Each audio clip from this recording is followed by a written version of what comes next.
This is Busted Pencils, fully leaded education talk. Here are your hosts, Dr. Tim Slecker and Dr. Johnny Lupinacci, educated educators talking education.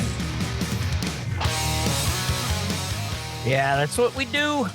It's Busted Pencils, fully leaded education talk. Educated educators talking education. Classes in session. And anybody watching the YouTube kind of saw Jess and Tim kind of put their hands up when they announced Johnny Lupinacci. And well, Jess, we have to announce it's another day now, too, that he's, his science denialism isn't working out so well. No, it's not. He has the flu. He has the flu, the real deal. The real deal flu. He thought that if he said he didn't have it, that he would end up not really having it. Yeah, it turns out that, science does actually have some answers for us occasionally. Yeah, taking a flu test and finding out it's positive and then trying to deny that positive test didn't work out so well. So, Johnny Lupinacci, we hope you get well. Our friend, we will miss you. Jess, how you doing? I'm doing all right. The past couple weeks have been incredibly chaotic and very stressful covering all of the national news. However, to be here now with you and our fantastic guests, this is all wonderful. Yeah, talk about fantastic guests. We are so happy to have her back. We're not going to reveal her whereabouts because it's super special to get her. Yeah, Dr. Nancy Carlsson-Paige, Matt Damon's mom, you know her. She's here visiting, talking a little bit about, we're going to talk about the science of reading and a piece in the Boston Globe. But Nancy, we first got to ask, what do you make of what's happening here in the States as you get to observe from a safe space and kind of think about this? What do you make of the world we're existing in right now? Well, first of all, hi, I'm really happy to see you. It's so nice to talk to people who are reasonable thinkers and talkers in such a dark time. So hi, and hi, Johnny. I hope maybe you're listening, but we miss you. Yeah, we do. As far as I can tell, there is an attempted coup going on in the United States. And it's interesting when we look at history, because there have been coups many times through history. The United States has been a part of quite a few of them. And they've usually involved military violence. But we're seeing here an attempted coup, I think, just using money and data, basically, to control what happens. And it's happening very fast. And in the first couple, just these first few weeks of the new administration, I think it's taken many people by surprise, and it's been very difficult for them to get a grip on organizing and responding quickly. Although, with hindsight, everyone should have known it because they said they were doing it and they're doing it. Yeah, I mean, that's the part, right? Is that this isn't like, whoa, where did this come from? Right. I mean, it was laid out, but Nance, the way you talked about it though, too, coup. Kara Swisher and Scott Galloway, podcast Pivot, they've been talking about this, and they really, last week went into pointing out what you just said and saying this is a legitimate coup. Yeah. And pointed out very much the business, the data, the undermining of all of the structures that were in place, potentially even now saying that, well, it doesn't matter what the law says. We've been elected by a majority. We're going to go forward. And I just saw on social media, they got blasted as how dare they declare this president who was elected by so many people that he would ever engage in a coup. And, and this is the crazy world. And I think people, the way you pointed that out too, we imagine that word coup was some form of like physical military violence. Yeah. And what we're seeing here, is that maybe what makes it potentially hard for people to say it's a coup? I think that there are a lot of reasons why people wouldn't want to accept something that sounds that extreme. And they've been very good at this for decades, which is very quietly building the structures to support what's happening right now and making it happen so fast. Because this has been, books I've mentioned to you before, like How Democracies Die, Democracy in Chains. These books help us understand what's been going on for decades, but kind of behind the scenes. Right. And with Dark Money and with this and with Citizens United, all the pieces are kind of in place. I don't know how many Americans see these issues or see how they're interconnected and how they've paved the way for what's happening right now and how serious it is. And we're in a situation now where the resistance from that should be in place just by our Constitution are not really operating. Right. Because we have, a Congress that's unfortunately for a long time been dysfunctional. And then, the judicial branch, because of Trump's earlier appointments and all the unfair things that happened to Obama, et cetera, we have a Supreme Court that's favorable towards what he does. So it's not, the only hope I have at the moment is that the federal judges will stop some of these unconstitutional and lawless actions by Trump. But I don't know if that, what I'm worried about is even if they try, I think what we have to see is if I don't like to say his name, I Yeah. so dislike the man, but I don't know what you call him. Anyway, him. We call him TFG. Okay, and what that is. Well, we'll talk to you when the show's over and let you know what that means. That so- blanking guy. That blanking guy. Okay, so TFG is what we're going with, and what we have to see is will he go against the judges? If he just ignores what they say, then we're in trouble. Yeah. Well, and I think that's the fear that got stoked really, big time this weekend. I don't know if you saw the news, but Vice President Vance put out a tweet on X or whatever you want to call it now that kind of pushed that premise that, how dare this judge get himself involved in an executive decision and, kind of setting the stage for the potential of saying, will they abide by these judges' rulings? We can only hope that some type of common sense comes across. Boy, we could talk about this for so long, Nance, but let's shift gears and move along. You and colleague Julie Hackett had a beautiful piece published in the Boston Globe last week. The fallacy of settled science in literacy.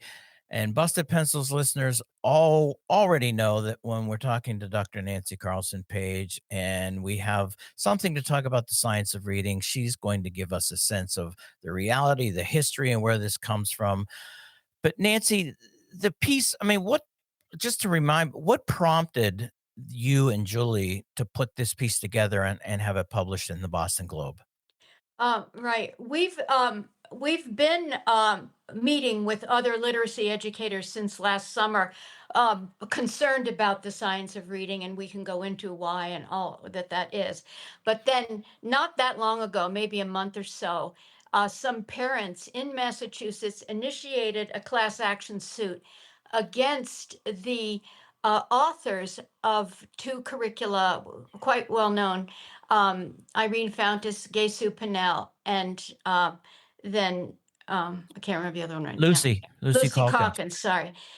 And and against the publisher Heinemann Publishers. So a question we should ask ourselves is, are people, by the way, I know some of these people, they are such well-meaning, dedicated, caring theoreticians and researchers who developed curriculum out of theory and out of science to the best of their ability.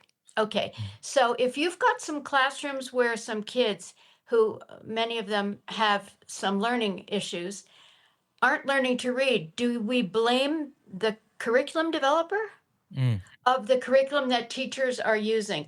That's a pretty deep question. And in other words, are they responsible? When we look at the number of factors that Hmm. influence children's success in school, as we were discussing before, primarily zip code, primarily the family income issues are affecting school achievement more than anything else.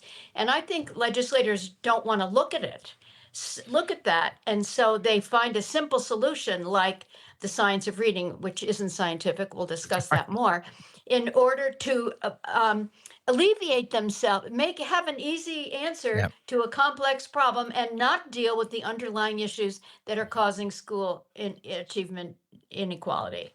Right. I mean, and yeah, pointing that out too is to really say, if we're talking about research has been pretty conclusive about academic achievement and standardized test scores that not probably the biggest predictor of if you want to know those test scores. In fact, we've had Chris Tenkin on a few times who says, just show me a couple socioeconomic factors and Yep. I will predict test scores. And he's done it time and time and time again. Yep. But as you said, but for some reason, that is a problem that politicians don't want to address. They would rather see it through curriculum. And so, yeah, now we have the science of reading, and this lawsuit by the parents is essentially saying everyone should have known that we shouldn't have been using balanced literacy, Lucy Calkins in her curriculum. We should have been using science of reading. And because they used the wrong theoreticians, the wrong curriculum, our kids now can't read. And so we're suing. Does that kind of make the sense of what, quick summary? Yeah, that's correct. And they're hoping for success in Massachusetts. This is the first state they've done it, and then they'll have copycat suits. It's a class action suit. Okay. So they want other families in other states to join in. So it's very scary and threatening to these poor academic people who dedicated their lives to kids, success in reading and writing, that they're bearing the burden of this threat. And I mean, let's go right to it though, too. They're calling it the issue of this word to science, right? We're really saying research. What does research show us? The science of reading co-ops that term. When the argument, though, too, that says they should have used the science of reading, and somebody says, well, research shows, Nancy, how do you point out the complexity of research, especially for literacy acquisition? There's a very good book called Fact Finding the Science of Reading. I recommend it by Pearson and Tierney, that will Mm. explain in great detail all of the assumptions and claims by science of reading, and sort of deconstruct them, and use a lot of research. So we can't go into it in depth here. Right. But I can say to you, there is no settled science. So saying, in other words, what research shows us is that some programs Mm, have lesser and greater success depending on the other variables in the situation, such as the children, the income level of their parents, the teacher, the instructional methods used by the teacher, um, many other factors in the classroom that affect mm, the success of a reading program. So the claim that it's settled is just false. There isn't any science that shows us that one program is better than another in mm. literacy. Yeah, I mean, and so for for our listener out there thinking about that, I mean, yeah, apply it somewhere in a way that you can think about, your past or your kids or your grandkids. And I always do that too. My daughter, guess what? She didn't really need any instruction in phonics, hardcore instruction. She learned to read by us spending a lot of time with her, lots of books in our house, and those are issues that would actually predict better, quote, reading. And yeah, I've told this story before is that, and she though was her first grade teacher was very alarmed at one point with Lacey because her Dibbles score was really, kind of slow and literally slow because her fluency of nonsense words was not fast enough. And That's a and riot. yeah, not that the teacher was coming from a bad place, because the teacher was really concerned, because that was the kind of bar the teacher was being held against, was, would Lacey's, fluency of nonsense word scores be held against her? Yeah. Um, but we went in and just said, Mrs. First grade teacher, she's already reading. Yeah. And Yes. and that's not a brilliance of my daughter, but that points out what you said, Nancy. In first grade, Lacey's class of 23 kids, she was a reader. There were kids who were just starting to come together and recognize letters. And then across that, so you've got first graders reading and some first graders who need instruction on letter recognition. Well, that's a key point that we're trying to make, is that one size does not fit all. It's like my older son Kyle, he read my op-ed and he goes, "Yeah, one size doesn't fit all. It doesn't even work with ponchos." What are they trying to do here? And if any, it seems to me a parent or teacher who's at all observant can see that there's quite a variation in how children learn to read. And in fact, it's a beautiful mystery because no one knows how exactly it happens. But some children do need some direct instruction in phonics, but some don't.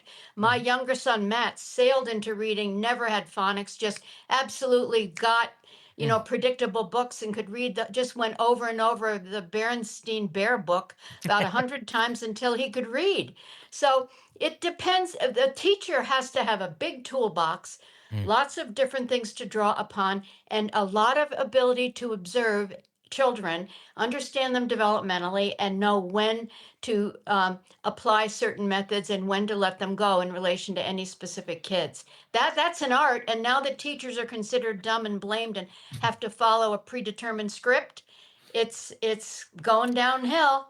Man, we are going so quickly through the interview here, but you just said something though really powerful too. That big toolbox and the reality and understanding. Okay, outside of this suit, but across the country in states and state like mine, Ohio, the legislative legal mandate of teachers and teacher education programs that is saying you can't even give future teachers a toolbox of any size with lots of things. You can only provide them this minuscule little toolbox of the science of reading. And you just made me think of that, Nancy, going like, we're literally legislating that teachers have less tools when they go Okay, into.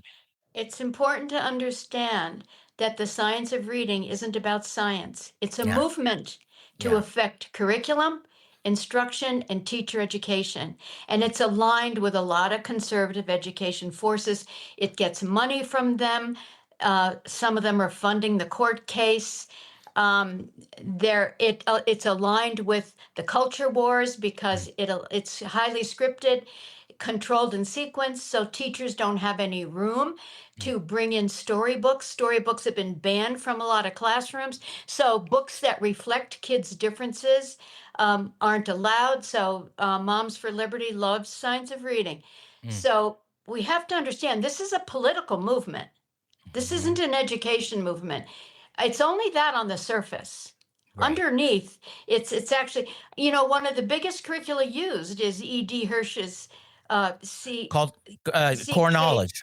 core knowledge language arts. It's been Right. adopted and mandated in more than half the states that use science of reading. And you know what that, and Yeah. that's coming from E.D. Hirsch, who wrote cultural literacy or whatever that book was in the 80s. I think that's it, cultural literacy, Yeah. that the standards movement even grew from. So we're talking about a lot of conservative forces because the science of reading is top down. Mhm. It's whole class. It's sequenced and controlled, and there's no room for the teacher to talk about any other topics that people don't want kids to hear about. Boy, I wonder then if Matt's Berenstein Bears was be showing up on the Moms of Liberty banned books list right now. It could be.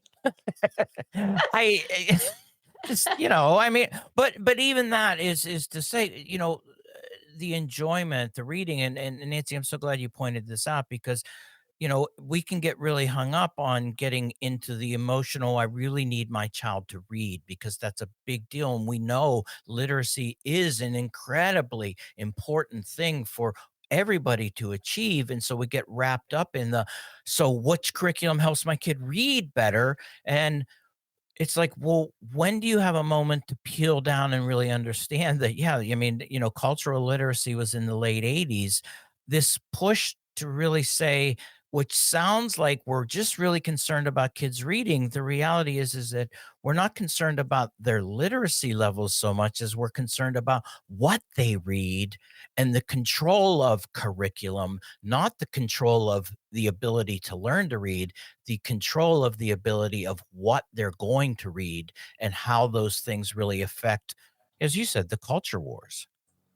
Yeah, Hirsch really believes that this is incredible to me and very problematic, but he apparently believes that the achievement gap and the issues of inequality in education will be solved if everybody had the same facts, the same core curriculum, and that really the inequities are caused by progressive teachers who let all these other things leak into the curriculum.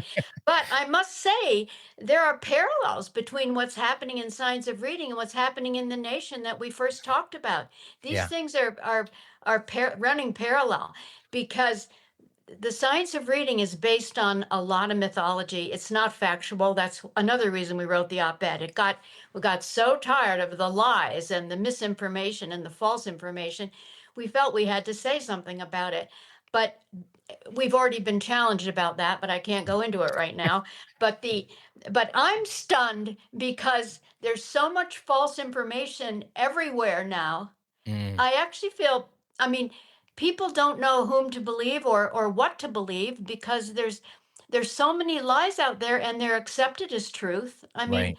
uh, DFG is always lying, and people accept it. So, we actually were trying to come out with some facts, Yeah.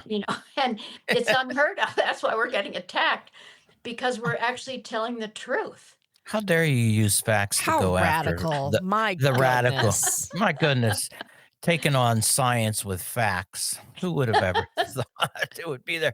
Oh, Dr. Nancy Carlsson-Paige, we really appreciate you busting pencils with us on this Classes in Session. Anything else though that the listener needs to be aware of that you would want to make sure that we covered for today? Well, let's see. I did want to make sure that people try to dig in a little bit to see the alignment of the science of reading movement with a whole belief system that's conservative in education. It's an anti-teacher movement. It's an anti-progressive education movement.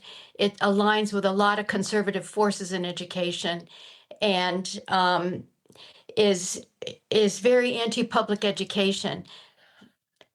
Yeah. Yeah, and and look, it's very anti-science. Yeah, that's the first thing. There is no science behind this. And I would love to have more time to explain that sometime, but I can just say the neuroscientist whose work they mostly depended on for the podcast Sold a Story, really, when you read what he says, is not promoting a one size fits all phonics based curriculum at all. And he's saying it's very difficult, and everybody knows this, to align an instructional program with what little science we have about the brain. That connection isn't something we've been able to make yet. Right. So they made huge leaps in the wrong direction. But all these legislators in 40 states got so excited about having a one size fits all simple solution to reading problems for a crisis that's not even real, it's manufactured, that they all started mandating these curricula, which has really demoralized teachers and made them even increasingly want to leave the field and fewer wanting to enter, because who wants to have people policing you when you're teaching something you don't even want to teach? Well, one little thing too, just a comment. Our friend Paul Thomas, we love him. He Yeah. pointed, so you point out, 40 states fully involved, kind of pushing the science of reading. It's been going now, Paul claims 10 years in some states, but maybe, full force in 5 years. But the NAEP scores were released last week, and those darn NAEP scores show that kids lost ground. Yeah. And Paul was, wondering out loud in his Radical Scholarship blog why science of reading isn't to blame for the decline in reading scores. Yeah, I'm with him 100%. Felt the same way as soon as I saw those scores. And, if we were thinking clearly, we would say, that must mean that this mandated top-down scripted approach to reading isn't the solution. And we start opening up the conversation again, which again, we were trying to do in this op-ed. But I think the forces, I hope I'm getting through with that, are so solid and coordinated that it's going to take a lot, just like on the national scene. It's going to take a lot to undo it because it's a real easy way out. Right. Right. Well, yeah, and say Paul's number one point out too is that the science of reading people, when confronted with the fact that the NAEP scores dropped, quickly pointed out that out of school factors such as COVID is probably more to actually contributing to those declines. We got so much more. We love having Dr. Nancy Carlsson-Paige on the show. Dr. Nancy, thanks for busting pencils. I love talking with you because it's nice to talk to someone who can actually think about things and have a conversation without an argument, but just exploring the ideas. I really appreciate it. Thank you, Tim. She must be talking about Jess, though, because that. And thanks, Jess. Both of you. Thank you. And now for your moment of Zen.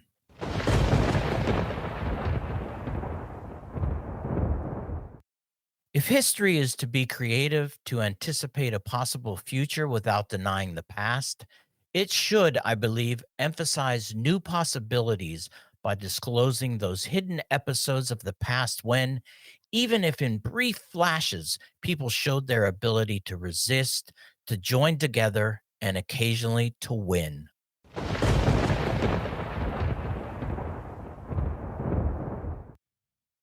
Thanks, everybody, for busting pencils with us on this Classes in Session. Make sure that you hang out on Friday. Yeah, first down, face-offs and free throws. Saturday, 1 full hour, homeroom. And everybody, keep busting pencils.